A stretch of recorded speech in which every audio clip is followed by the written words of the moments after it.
In this video, we'll go over how to complete the invisible provisional cast-on using waste yarn as a lifeline. For your waste yarn, you'll want a yarn that is smooth and that won't pill or felt. Cotton, acrylic, and other non-pilling, non-felting fibers are great for a lifeline. You'll also need your project yarn. To begin the cast on, hold your project yarn and your waste yarn together and create a slip knot. This slip knot doesn't count as a stitch and is only used to anchor the cast on. Place that slip knot on your needle. Hold the needle in your dominant hand and hold the slip knot using the index finger. This will help keep it in place while we're casting on. Pick up the project yarn and waste yarn together using your non-dominant hand. And with the project yarn on top and the waste yarn on the bottom, insert your index finger and thumb between the strands.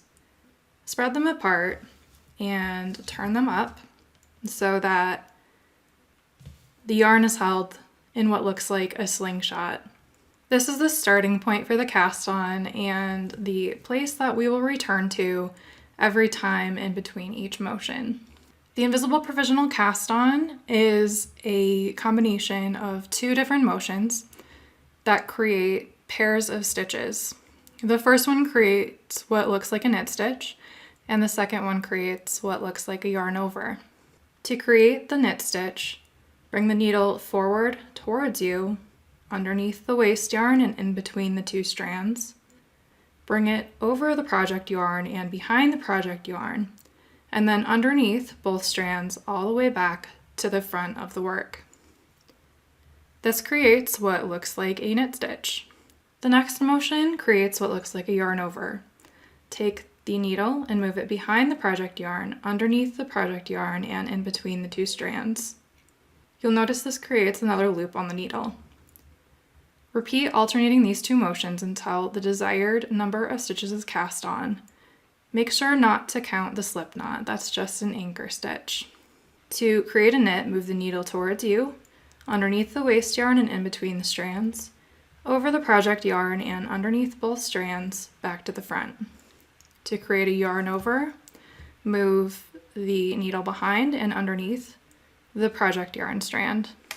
Let's go over that once more. Bring the needle towards you and underneath the waste yarn and in between the two strands, over the project yarn and underneath both, back to the starting position. To create the yarn over, move the needle behind and underneath the project yarn.